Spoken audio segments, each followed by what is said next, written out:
Hello नमस्कार दोस्तों, कैसे हैं आप सब। तो आज की इस क्लास में हम अपने रिवीजन सीरीज़ को कंटिन्यू करते हुए आज हम कवर करने वाले हैं इस साल का बजट। ठीक है, इस साल इस फाइनेंशियल ईयर का जो बजट रहा है हम उसको कवर करने वाले हैं। तो आइए शुरू करते हैं। सबसे पहला सवाल, बेसिक सा सवाल कि 2026-27 का बजट किसने प्रस्तुत करा था।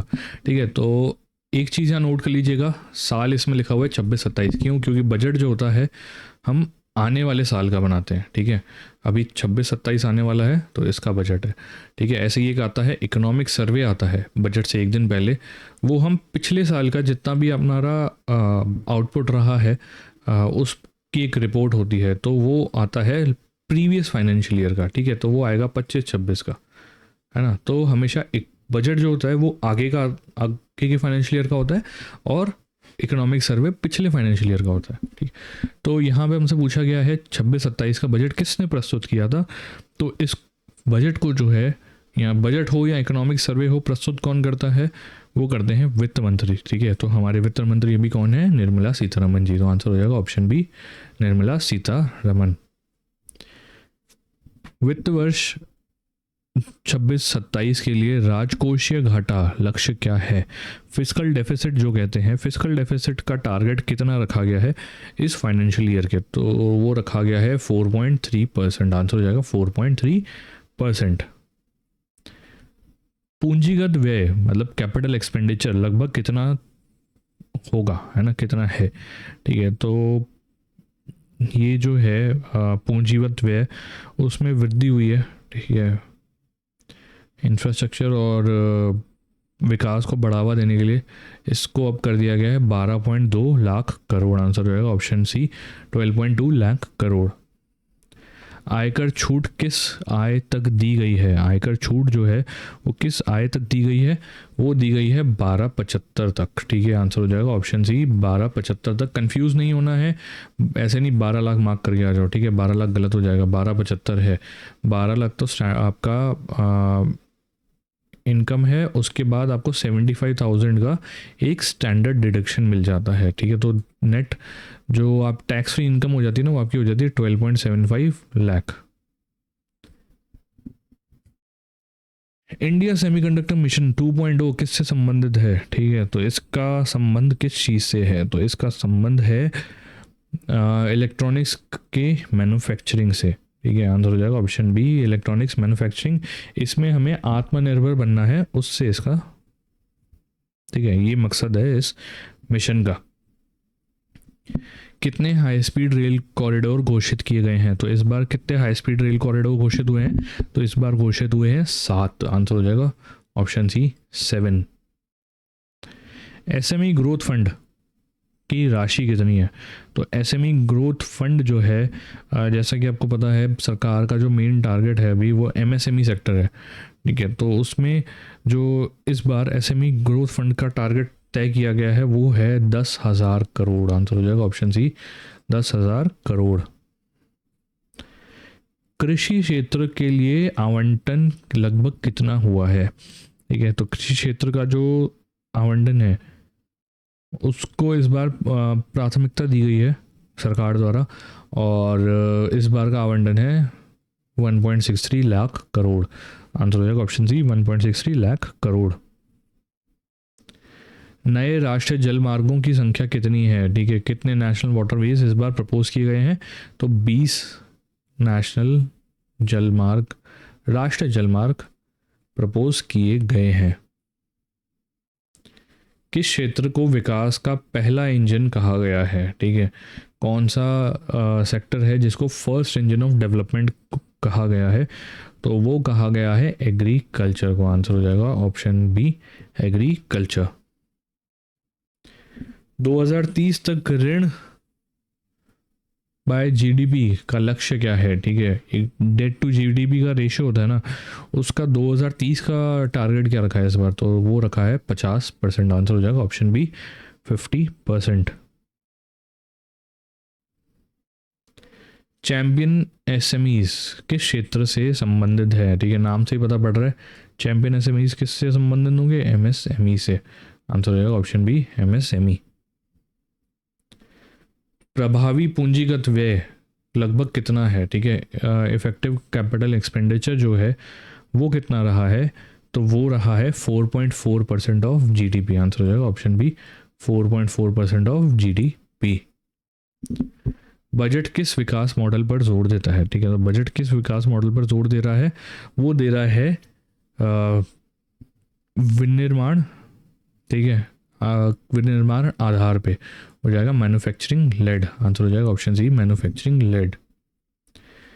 रेयर अर्थ कॉरिडोर किससे संबंधित है, ठीक है। तो एक कभी कॉरिडोर की बात हुई थी बजट में, जो रेयर अर्थ कॉरिडोर था, ठीक है, उसके मैन्युफैक्चर, उसको बनाने की बात हुई थी, उसको डेवलप करने की बात हुई थी। तो वो किस चीज़ से रिलेटेड है, तो ये रिलेटेड है मैन्युफैक्चरिंग और माइनिंग से। आंसर हो जाएगा option B, mining and manufacturing.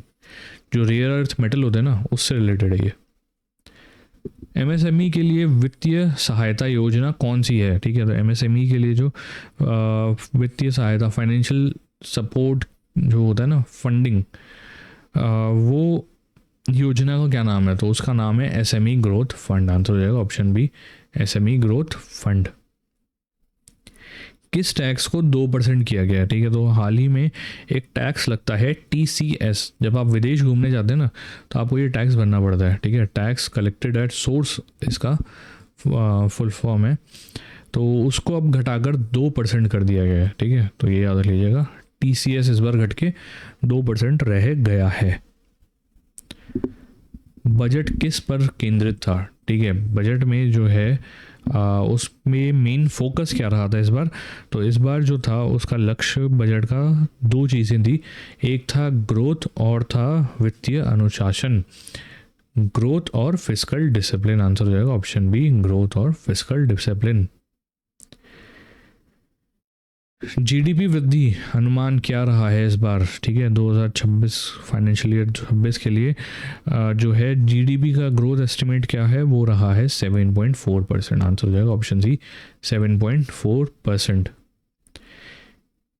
किस क्षेत्र में तकनीकी विकास पर जोर दिया गया है, ठीक है। तो कौन सा जो क्षेत्र है उसमें तकनीकी विकास पर जोर दिया है इस बार, तो वो दिया गया है कृषि क्षेत्र पर। आंसर हो जाएगा ऑप्शन ए, एग्रीकल्चर। बजट में घोषित नए कर सुधार, टैक्स रिफॉर्म जो है वो कब से लागू होंगे, तो ठीक है। तो जब भी ऐसा होता है कि कोई रिफॉर्म लाए जाते हैं ना, तो वो आने वाले फाइनेंशियल ईयर के लिए होते हैं। और हमारा फाइनेंशियल ईयर कब से शुरू होता है, 1 अप्रैल से, चलता कब तक है, 31 मार्च तक का, मार्च तक, ठीक है। तो यहाँ हमसे पूछा कि कब से लागू होंगे, तो हमारे लागू होंगे 1 अप्रैल। साल कौन सा हो जाएगा, 2026। आंसर हो जाएगा ऑप्शन बी, 1 अप्रैल 2026।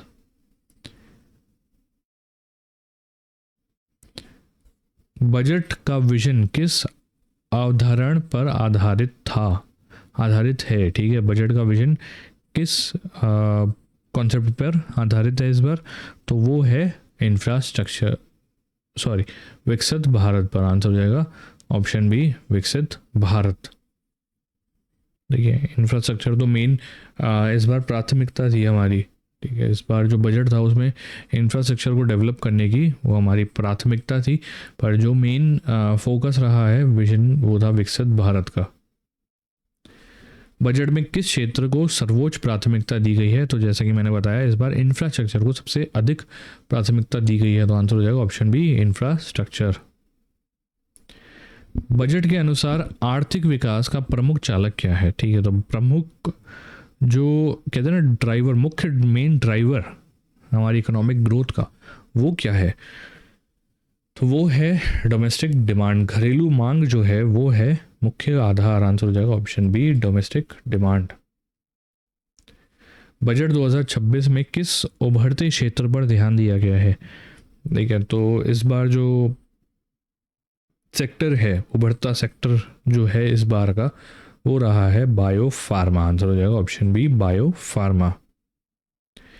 सेमीकंडक्टर क्षेत्र को बढ़ावा देने के लिए किस मिशन से जुड़ा है, ठीक है। तो एक जैसा कि आपको पता है कि सरकार का उद्देश्य अब ये है कि आत्मनिर्भर बने हम लोग, ठीक है, सेमीकंडक्टर के मामले में भी हम आत्मनिर्भर बनना चाहते हैं। तो उसके लिए एक मिशन लॉन्च हुआ है, उस मिशन का नाम है इंडिया सेमीकंडक्टर मिशन 2.0। आंसर हो जाएगा option C, India semiconductor mission 2.0। Budget में राजकोषीय नीति का उद्देश्य क्या है? ठीक है, तो राजकोषीय निधि जो होती है उसका उद्देश्य दो है, एक है स्थिरता और एक है विकास। ठीक है, तो आंसर हो जाएगा option B, stability and growth. MSME क्षेत्र के समर्थन में मुख्य फोकस क्या रहा है? ठीक है, तो एमएसएमईज जो होते हैं वो बहुत छोटे, एमएसएमई क्या होते हैं, एक छोटे ऑर्गेनाइजेशन हुए, ठीक है, जो आपके शहर में चल रहे हैं, जो लोकल आपके जो कंपनीज होती हैं ना, ठीक है, लोकल जो बिजनेसेस होते हैं, ठीक है, उनके लिए सबसे दिक्कत क्या आती है? वो आती है फंड की। ठीक है, उनको इजीली फंड मिल नहीं पाते हैं, और फंड मिलते हैं तो इतना बहुत महंगे मिलते हैं, बहुत ज़्यादा ब्याज दर होता है।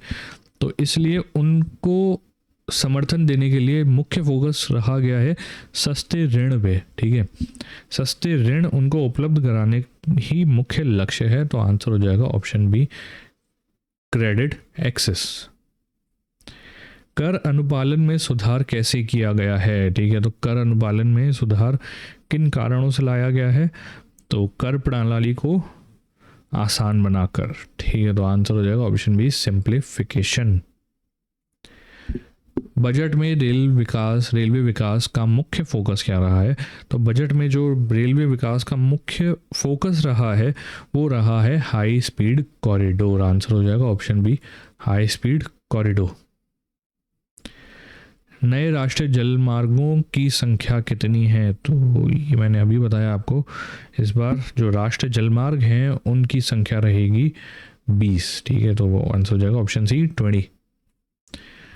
बजट 2026 में पूंजीगत व्यय जो कैपिटल एक्सपेंडिचर है उसको वो बढ़ा है कि कम हुआ है? तो वो बढ़ा है, तो आंसर हो जाएगा ऑप्शन बी, इंक्रीज्ड।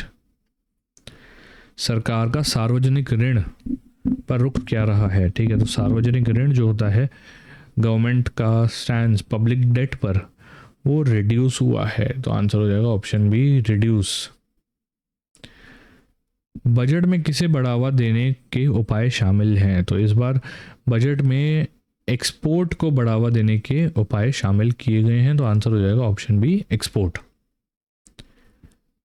बजट में विनिर्माण मैन्युफैक्चरिंग क्षेत्र के लिए क्या किया गया है? ठीक है, तो उसको बढ़ावा दिया गया है, प्रमोट किया गया है। ठीक है, तो आंसर हो जाएगा ऑप्शन बी, प्रमोटेड। एमएसएमई क्षेत्र को इस बार क्या मिला? ठीक है, तो इस बार एमएसएमई क्षेत्र को स्ट्रॉन्ग सपोर्ट मिला है। तो आंसर हो जाएगा ऑप्शन बी, स्ट्रॉन्ग सपोर्ट। और डिजिटल अर्थव्यवस्था की बात की जाए तो डिजिटल अर्थव्यवस्था भी जो है वो मजबूत हुई है। तो आंसर हो जाएगा ऑप्शन बी, स्ट्रेंथेंड। ठीक है, इंफ्रास्ट्रक्चर के को क्या माना गया है? तो इंफ्रास्ट्रक्चर को जो है वो हमारा मुख्य आधार है विकसित भारत का। ठीक है, तो इसलिए उसको की पिलर कहा गया है। ठीक है, की पिलर नाम दिया गया था इस बार विकसित इंफ्रास्ट्रक्चर को। और कृषि क्षेत्र को भी इस बार मैंने बताया प्राथमिकता दी गई है। तो आंसर हो जाएगा ऑप्शन बी, प्रायोरिटी सेक्टर। और अब बात करें ग्रामीण अर्थव्यवस्था की, तो ग्रामीण अर्थव्यवस्था को इस बार मजबूत करने की बात की गई है। ठीक है, ग्रामीण अर्थव्यवस्था को भी मजबूत करने की बात की है। तो आंसर हो जाएगा ऑप्शन बी, स्ट्रेंथेंड। और बात करें रोजगार सर्जन की, ठीक है, एम्प्लॉयमेंट जनरेशन की, तो वो हमारा मुख्य फोकस रहा है। ठीक है, कि एम्प्लॉयमेंट को बढ़ावा दिया जा सके। तो आंसर हो जाएगा ऑप्शन बी, फोकस एरिया। और इनोवेशन की बात की जाए तो इनोवेशन को प्रमोट कर रही है सरकार, तो उसको बढ़ावा दिया गया है, प्रमोटेड। आंसर हो जाएगा। और निजी निवेश की बात की जाए तो निजी निवेश को भी प्रोत्साहित कर रहे हैं अलग अलग स्कीम्स, जैसा मैंने बताया आपको पहले वीडियो में कि अलग अलग स्कीम्स लाई गई हैं जाकि प्राइवेट इन्वेस्टमेंट जो है वो उसको बढ़ावा दिया जा सके। ठीक है, तो उसको इनकरेज कर रही है प्राइवेट इन्वेस्टमेंट को। और सार्वजनिक व्यय की बात की जाए तो सरकारी खर्चा जो होता है, सरकारी खर्चे को इस बार बढ़ा है, तो आंसर हो जाएगा ऑप्शन बी, इंक्रीज्ड। और बात की जाए राजकोषीय संतुलन, जो फिस्कल कंसोलिडेशन होता है वो कंटिन्यूड है, ठीक है। उसको कम करने, फिस्कल डेफिसिट जो होता है उसको कम करने की कोशिश कर रही है सरकार, ठीक है। तो उसी को हर, जैसा कि आपने देखा पिछले बजट से, काफ़ी बजट से सरकार का मेन फोकस है कि फिस्कल डेफिसिट जो है ना उसको कम किया जा सके जितना हो सके। तो इसका भी यही था और उसको फिस्कल डेफिसिट कंसोलिडेशन को कंटिन्यू किया गया है। और कर प्रणाली जो है हमारा टैक्स सिस्टम, उसको सिंप्लीफाई किया गया है, जैसे कि मैंने बताया। तो आंसर हो जाएगा ऑप्शन बी, सिंप्लीफाइड। और विकास मॉडल की बात की जाए तो बिहार बजट में जो विकास मॉडल है,